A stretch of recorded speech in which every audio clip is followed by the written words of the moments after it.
Salut, alors aujourd'hui petite vidéo sur la récupération de chaleur, je suis chez mon pote Alex et ben en fait j'ai construit pour Alex un double échangeur, enfin deux échangeurs, un qui fait 2,10 m et puis un qui fait 1,90 m et du coup je voulais vous présenter un petit peu son échangeur qui va récupérer l'énergie sur les eaux usées de sa douche. Tu nous expliques, tu nous présentes ton système, ta configuration. Alors ma configuration, c'est que en fait à cet endroit-là exactement, j'ai une douche qui est encastrée dans le sol et donc par rapport à ça, j'ai 4 mètres de récupérateur en tout. En total, ouais. Et donc là j'ai mon siphon, ouais. Siphon de douche, donc qui part directement sur le récupérateur de chaleur. Donc là on a 4 mètres. Là où il y a le scotch, va y avoir un raccord. Là il manque le raccord, comme on précise. Oui voilà. Oui, ça c'est un raccord temporaire. C'est pas voué à être utilisé. Donc voilà, donc ça part du siphon récupérateur de chaleur. Donc là, hop, t'arrives là, hop. On arrive là. Vas-y, hop. Récupérateur qui part au bout. Donc voilà, donc là on a les eaux usées qui passent ici. Ouais. Et là on a l'eau froide dans ces petits tubes en cuivre. Voilà. Voilà. Donc il est réchauffé par les eaux usées, comme on disait. Donc après on suit le tube. Alors, je sais pas si tu peux. Là. Mais là j'ai mon évac. Voilà, exactement ici. Donc voilà, et entre deux, j'ai mes arrivées qui, elles, vont directement renvoyer l'eau chaude au ballon. L'eau préchauffée à ton ballon d'eau chaude sanitaire. Exactement. Donc, ce qui me permet de beaucoup moins tirer sur le ballon, de beaucoup moins tirer sur l'électricité. Par la même occasion. Alors désolé pour le cadrage, on est sur le chantier, c'est le bordel. Mais donc ouais, autre chose qu'il faut peut-être préciser, bon voilà, là tu as ton arrivée d'eau froide, mais en fait là va y avoir une cloison, ça sera le fond de ta douche, voilà. Et ce qui va se passer, c'est que de l'arrivée d'eau froide, hop, on va venir se raccorder, hop, ici, sur celui-là, là, et puis ensuite, l'eau froide, elle va circuler dans le sens contraire des eaux usées, ça c'est très important. Il faut surtout pas qu'elle circule dans le même sens parce que sinon la récupération est moins bonne. Et puis donc l'autre, ça sera la sortie d'eau préchauffée. Et cette sortie d'eau préchauffée, hop, on va la ramener ici dans la cloison. Et puis on va aller au ballon d'eau chaude sanitaire qui va être là-haut derrière. Voilà, ça c'est un point. Et puis il y a un autre point dont je voulais parler, c'est comment est-ce qu'on passe d'un PVC classique. Tiens, du coup, le raccord, on va le... Voilà.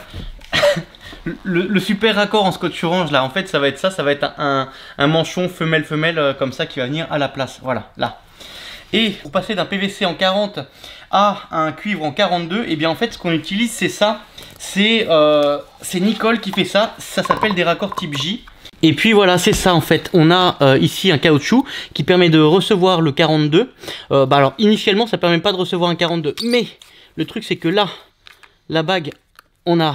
là la bague on lui met un petit coup des bavureurs et puis en fait on peut du coup venir mettre le 42. Derrière on a le petit joint caoutchouc souple comme ça et puis là on a un filetage et en fait tac, là on est comme ça. Donc ils existent en droit, en coudé, en mâle et puis en femelle. Et puis après soit on repart sur du PVC à coller classique, ou alors on est dans la même configuration qu'Alex et puis on est sur du PVC avec joint caoutchouc. Et donc dans ce cas là, là hop, on repart directement avec des PVC en joint caoutchouc comme ceci. Alors pour ce qui est des chiffres, pour ce qui est de combien on va récupérer, ça c'est pas quelque chose dont on va parler maintenant parce que j'ai pas envie de donner des valeurs qui sont approximatives ou quoi. Par contre c'est quelque chose qu'on va mesurer et puis voilà, je vous indiquerai la valeur lorsque déjà il y aura un plancher, il y aura une cloison et puis une douche et que ce système sera en fonctionnement. Avec les mamelons qui sortent là sur le côté comme ceci et qui après vont repartir avec du polypropylène ici. Et l'autre se trouve en dessous, ici. Bon, alors là, cette fois-ci, on a interverti les rôles. C'est toi qui es en propre, c'est moi qui est en sale. Voilà.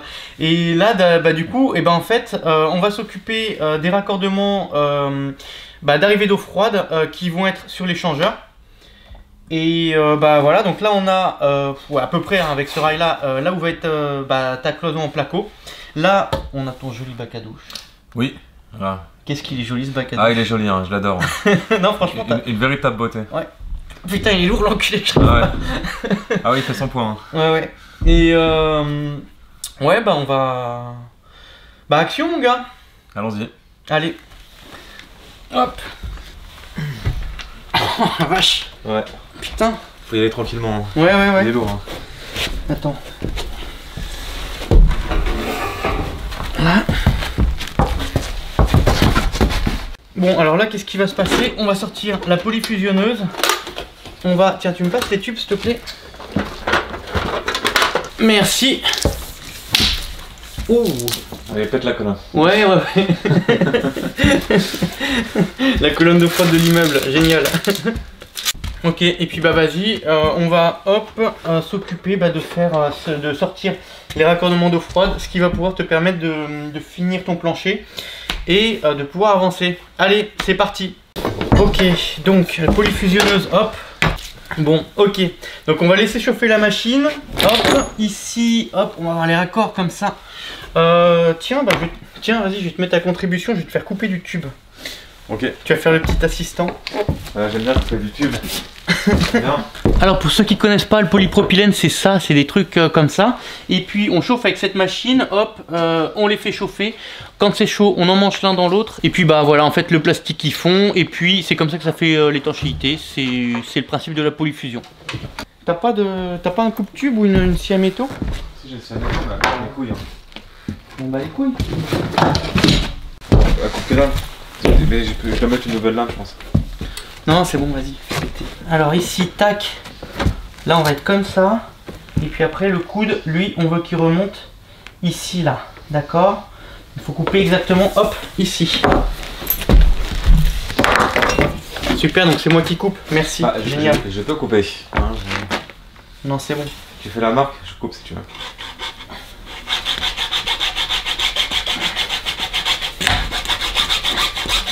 Tu rachèteras une lame à l'occasion, s'il te plaît? Bah, figure-toi que j'en ai juste en moyen. Tu veux que je fasse une cagnotte YouTube pour te payer des lames de scie, peut-être? Bah écoute, avec plaisir, hein, c'est l'interprétation, j'en sors plus. Hein. Ah! Voilà. Cagnotte Tucci pour les lames de scie. Alors, là, on va démonter le raccord. Fais attention, il y a peut-être un petit joint qui est resté dedans. Ouais, il y a un petit joint. Polyfusionneuse, bim. On y va, comme ça. On emmanche les raccords dedans. Ça fond. Là. Voilà. On laisse chauffer. Hop. Et on emmanche. Voilà. On fait pareil de l'autre côté. Avec un coude. Hop. Et on emmanche. Et on laisse refroidir. Génial. Impeccable. Ouais. Ok. Donc ça, on va être comme ça ici. Et puis après on va remonter. Et on va faire juste une coupe. Et on recoupera ça après quand on sera dans la cloison.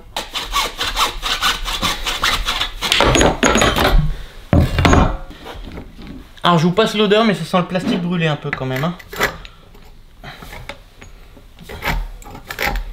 Bon, hop. On laisse chauffer. Voilà. Et on emmanche. Et puis on laisse refroidir. Voilà. Par contre, tu vois, dans ta situation, il y a un truc qu'il faudra qu'on fasse. Il faudra bien qu'on marque là, parce que le raccordement, là, on le fera pas tout de suite. On le fera quand ta cloison elle sera montée. Et il faut surtout pas qu'on se plante sur le sur le sens de raccordement. Pas confondre le départ vers le ballon et puis l'arrivée d'eau froide. Ouais, ce serait ballot. Bah, tu récupérerais beaucoup moins. Ça, on va aller raccorder. Hop. Je te le tiens, j'aime bien tenir des embouts. Ouais, c'est... Ok. Maintenant, on va faire le deuxième, là, celui qui est ici, là. Hop, vas-y.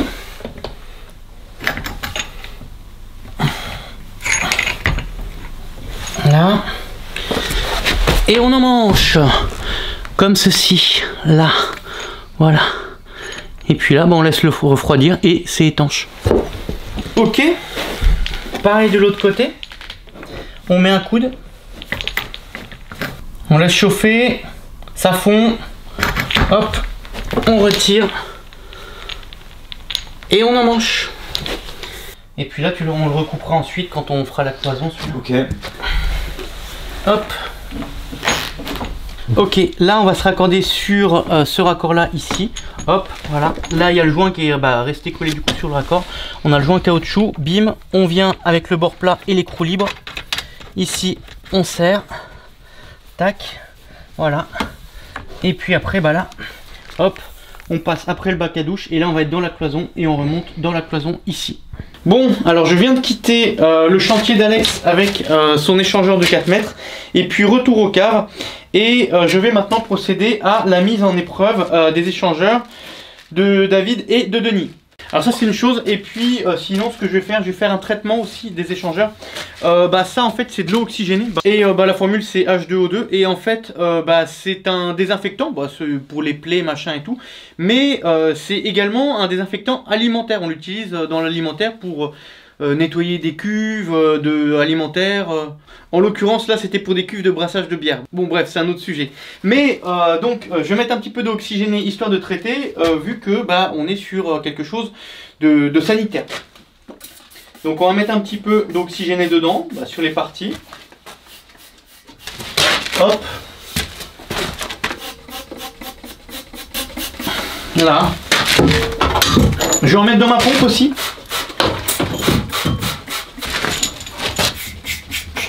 Là. Voilà. La particularité de l'eau oxygénée, si tu as des petites coupures, des micro-trucs, ça pique. Oui, je le sens, ça pique. Tac. Bim. Bim. Hop. Bim. Bim. Et il les tient ces 10 bars cet échangeur. Génial. Bon, s'il tient ces 10 bars là maintenant, il n'y a pas de raison qu'il y ait de problème dans les 24 heures suivantes, mais quand même, par sécurité, on va le laisser, on va lui faire 24 heures. Ok. Ça enregistre? Ok, c'est cool. Bon, l'échangeur, il n'a pas bougé, la pression, elle n'a pas bougé, hop, vas-y.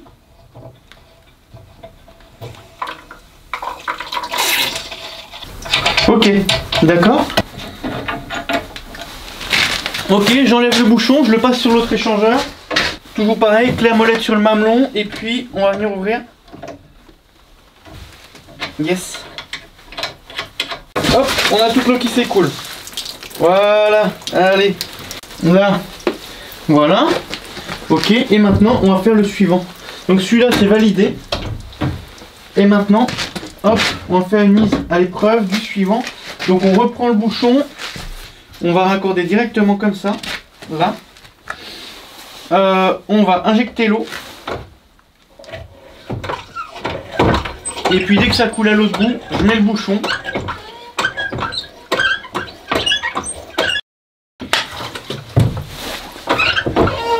Ah, ça y est, ça coule. Donc là, ça coule ici. Donc là, maintenant que ça coule ici, c'est qu'il n'y a plus d'air. On peut serrer. Voilà. Tac. Et ici, du coup, je vais desserrer un peu. Voilà, donc là je finis de remplir avec les coups desserrés, ce qui me permet de chasser l'air en même temps que l'eau rentre. Et puis dès que ça coule complètement, c'est qu'on est plein. Et à ce moment-là, je passe à la mise en pression. Voilà.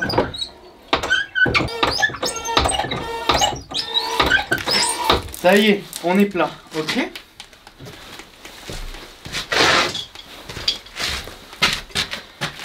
Voilà. On serre. Et on monte en pression. On est à 4 bars et demi. 5 bars et demi. Non, 6 bars. Non, plus que ça. Ah non, ça fait 6 bars. On est...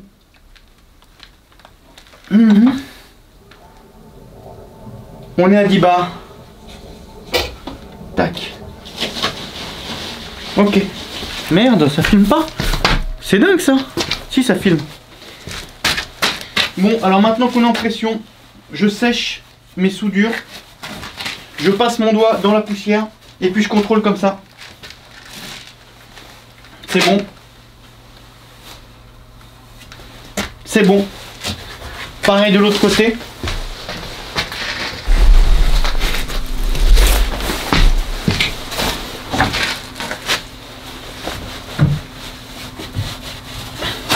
Pareil de l'autre côté. C'est bon. C'est bon. 10 barres de pression et les trucs qui ne bougent pas, c'est bien, c'est que ça tient. C'est un gage de fiabilité. Bon voilà, ça c'est la procédure et rebelote, je reviens demain, je contrôle ma pression et puis je fais le dernier test sur le plus petit échangeur. Voilà, bon, je vais pas filmer tout à chaque fois, c'est chiant, aussi bien pour vous de regarder 3 fois la même chose que pour moi de devoir filmer 3 fois la même chose. Bon, en attendant, voilà, moi ça m'a fait plaisir de vous partager comment je procède pour construire et tester ces échangeurs. Je le rappelle, je construis des échangeurs, je fais du sur-mesure en fonction de la demande de la personne. Et puis, bah voilà, suffit de me contacter pour ça. Je l'ai déjà dit. Bon, bref, ok. Alors, dernière situation. Alors, qu'est-ce qu'il me dit là? Non, c'est bon. Alors, dernière situation que je tenais à vous présenter. Donc ça, c'est le prochain appart que je vais être amené à rénover. C'est un truc que j'ai acheté il y a plus d'1 an. J'ai pas encore commencé, j'ai pas le temps. Et ce qui va se passer ici, c'est que je vais faire une rénovation complète. Et puis, donc du coup, bah, la récupération de chaleur, bah, bien sûr. Et là, ce qui va se passer, donc là, en fait, on est dans un espace où il va y avoir la salle de bain. On aura un WC ici suspendu dans le coin. Hop. Là, à cet endroit-là, on aura une douche. Et puis, ce qui va se passer, c'est que ici, bon, alors ça déjà, je vais péter tout ça. Et bah, en fait, je vais faire une dalle béton. Et l'échangeur, il va être coulé directement dans la dalle béton. Voilà, donc on a cette pièce-là, on aura le WC qui se raccorde ici. Et puis là, sur le raccord de type J, ici, on aura l'échangeur qui viendra se mettre dedans. Et puis, qui viendra jusqu'ici. Et puis, ça sera coulé dans la dalle. Et puis là, on aura juste la sortie qui ressort là, comme ça, pour venir brancher le siphon de la douche. Et du coup, entre les deux raccords de type J, eh bien, on aura un échangeur comme celui-ci. Ça, c'est un échangeur de 1 mètre. Mais ça sera le même, mais qui fera 1,90 m. Voilà, donc là, on aura le WC. Là, on aura le raccordement de l'échangeur. Hop, échangeur d'1,90 m qui viendra, hop, jusqu'ici, sur son raccord de type J également. Voilà. Et puis ensuite, eh ben, on sortira de la dalle. Et là, on se raccordera sur le siphon ici. Voilà. Et il sera coulé directement dans la dalle béton. Simplement parce que bah, j'ai fait suffisamment de tests et je me fais aucun souci sur le fait d'en couler un dans une dalle béton. Voilà. Juste je l'enroulerai avec du plastique parce que bah, vu qu'on est sur du métal, qu'on est sur un échangeur, et bien en fait il va dilater un petit peu, machin et tout. Et par rapport au béton, bah, il faut qu'il y ait un petit peu de... Voilà. Voilà, donc il sera comme ça, on aura la douche là, et puis on aura les remontées de canalisation qui viendront se mettre sur ce mur là avec le mitigeur. Sur ce mur-là, elles seront encastrées derrière le carrelage. Voilà, bah, je vous ai présenté diverses situations dans lesquelles on peut installer des récupérateurs de chaleur sur les eaux usées d'une douche. Avec première situation, donc c'était chez moi, c'était mon bac à douche, et puis bah, j'ai glissé un système de 2 mètres sous le bac à douche, un système de 2 x 1 mètre. On va voir comment est-ce qu'il est possible d'installer ces deux échangeurs sous la douche de manière définitive. Elle va passer dans le second échangeur par le petit bout de cuivre qui est là. Ensuite, on a vu le système de David, où David, lui, bah, c'est beaucoup plus pratique. Il est dans son garage et puis il a les évacuations qui sont directement accessibles. Donc du coup, il a juste à les mettre à la place des évacuations. C'est la situation la plus simple. On a la situation de Denis aussi, où là c'est pour un camping-car. On a aussi également la situation où j'ai pris une baignoire que je vais utiliser comme combiné baignoire-douche. Et puis là j'ai construit le système de 5 mètres en serpentin que j'ai intégré à la baignoire avant de poser la baignoire. Je peux en conclure que cet échangeur est bon et qu'on peut procéder à la pose ici. Là déjà on a l'échangeur qui est tenu par 2 colliers sur la partie centrale. Ici on a des colliers qui sont sur des tiges filetées, ce qui fait que ça permettra également de les régler.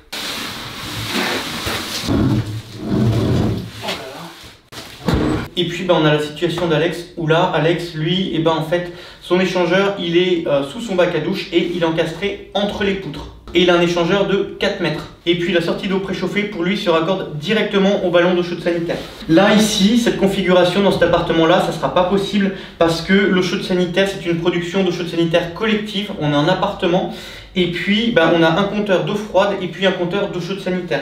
Donc en fait dans cette situation là, ce qu'on va faire c'est un préchauffage de l'eau froide qui arrive au robinet. Voilà. En tout cas, j'espère que toutes ces situations présentées pourront vous inspirer pour la récupération de chaleur sur les eaux usées d'une douche. Je vous souhaite bon courage pour vos travaux et je vous dis à plus tard pour la suite. Allez, ciao!